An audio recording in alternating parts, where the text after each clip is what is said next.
Welcome to Just Between Us, a podcast powered by the Corey Johnson Program for Post-Traumatic Healing in Boston. Every week, we focus on ways to heal from the devastating impact of collective trauma on our world. My name is Reverend Liz Walker. My name is Jadelle Cummins. Today, we are honored to welcome Julia Mejia, an at-large Boston City Councilor who knows a lot about trauma and healing. Julia's life work has been focused on the challenges and needs of our community. Born in the Dominican Republic and raised by a single mother, Julia came to the United States when she was 5 years old, and she has always lived and worked on the front lines of social justice struggle. Julia founded the Collaborative Parent Leadership Action Network in Boston. She's also worked with the Massachusetts Charter Public School Association, Morgan Memorial Goodwill Industries, and the Center for Social Policy at the University of Massachusetts at Boston.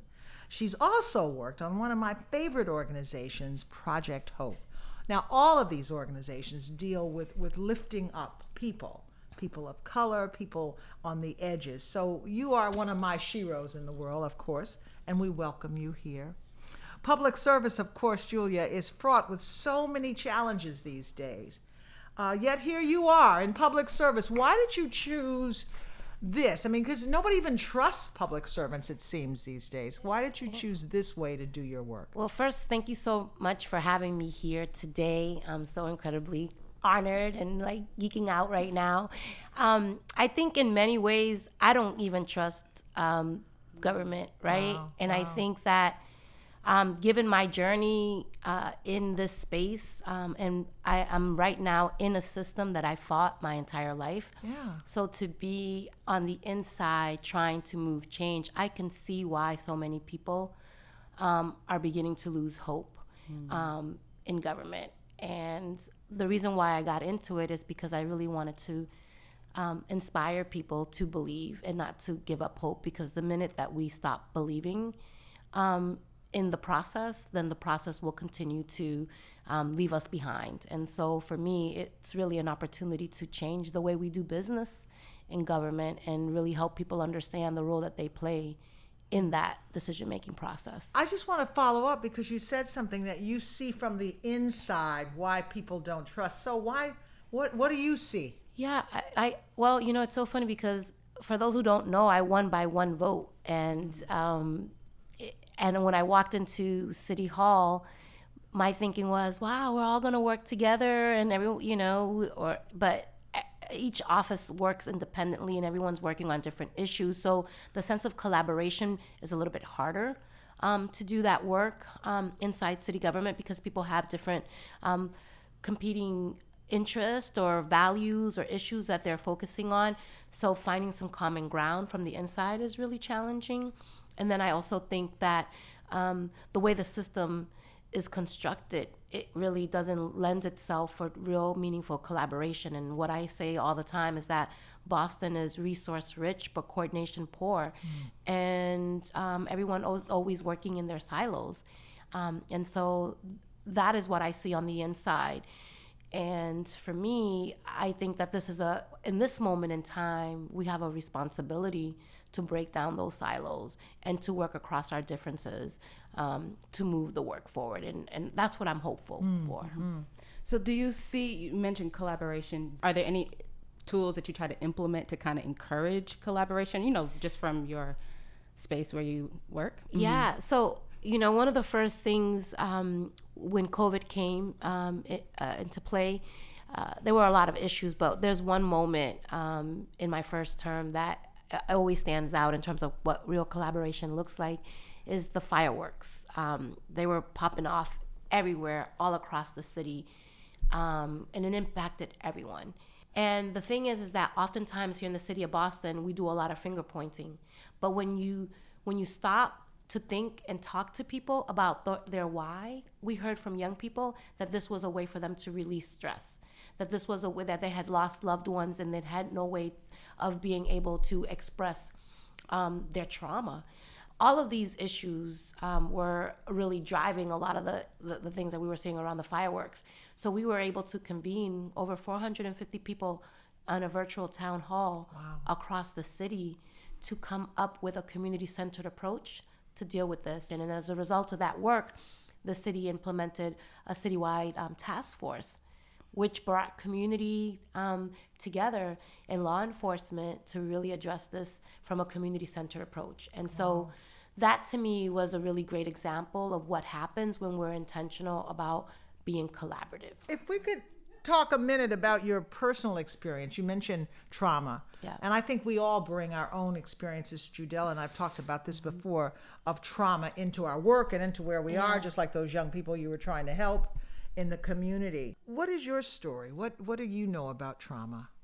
For me, it dates back to growing up with a single mom who was undocumented for a period of time, and having to navigate and feeling voiceless, and going through a number of different traumatic experiences, and feeling like my mom did not know how to handle those situations. And when I was 16 years old, I attempted suicide.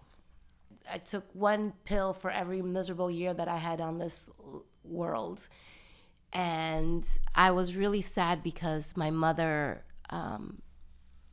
didn't take me to the hospital. And instead, what she did was made me drink milk and oil so that I would throw up. That was, And I grew up believing that my mom didn't care about me because she didn't take me to the hospital to deal with the situation.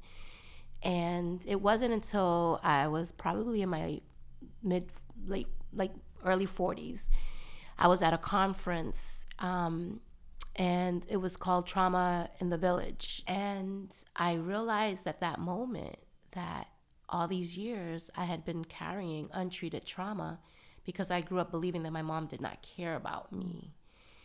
And I talked about this experience in this conference, and it was my aha moment that it wasn't that my mom did not care about me. It was my mom was undocumented, and she was afraid that if she took me to the hospital, they would take me away from her. And that if, and then one of the things that I remember her telling me in this moment was that if anyone found out that I tried to commit suicide, that I would never get a job in America. And that was the message that I received around this particular situation, but never got any treatment around it. And so I carry that in my heart. And that's why I've dedicated my entire life to youth service and working with young people, because there's so many young people who are in pain right now and they don't have an outlet. And so I share my story, not often, but whenever the opportunity presents itself with young people, because they need to see themselves reflected in the realities that it's okay to have gone through an experience and be able to overcome it.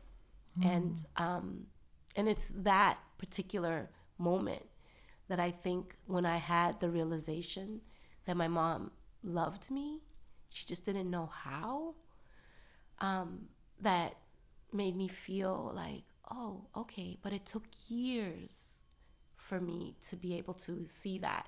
We started this podcast to kind of talk about this pandemic and what we could do as a church, as citizens, to kind of help our neighbors.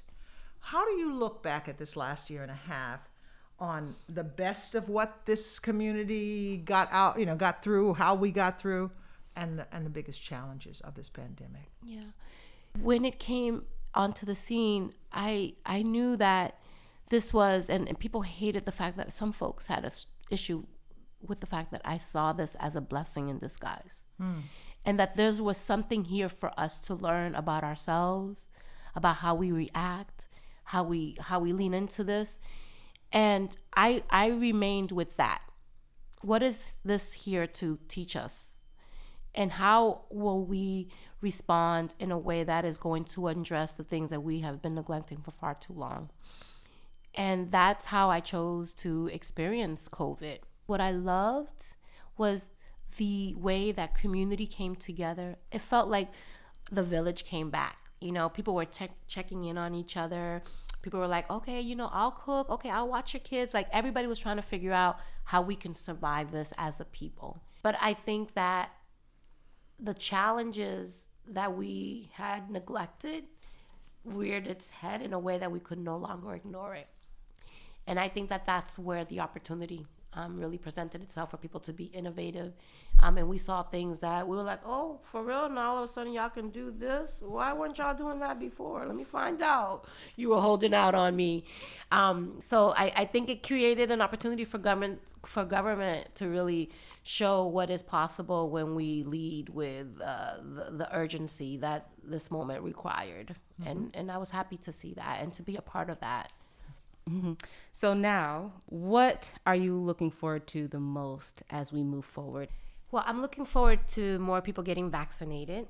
So I had a lot of reservations about getting tested, but I also knew that I had a responsibility to do so, not just for myself, but for my community. You know, my mom got vaccinated, and I needed to make sure that I protected her. And so, you know, I took it, and I was scared, but I did it, and I survived it, and here I am to tell and to say, look, nothing happened, and I'm protected, and this is what we need more of. And so I'm hoping that more people take heed to the realization that getting tested, it's going to be one of the best ways to protect yourself and, you know, and avoid ending up in the hospital.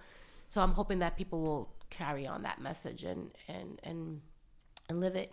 But I'm also concerned about all of the safety nets that were put in place. I'm just worried that things are just going to be like, the rug is literally going to come off, or rip the Band-Aid off and keep it moving and forget. So I just really want to make sure that we're being really intentional about the funds that we've received to deal with COVID, and that we're being really intentional about who are the folks that are hardest hit. And I know for a fact that COVID is not our biggest pandemic. It's the mental health issue and the trauma and the residual impact of COVID that so many people have yet to deal with. That is what's going to be the next pandemic that we are going to be faced with. And I think that that's why it's so important in the work that you all are doing, have been doing in the trauma space, to really get ahead of this, because that's where I feel the work is really going to be needed. Well, I think that we all feel better that you are where you are. Yes.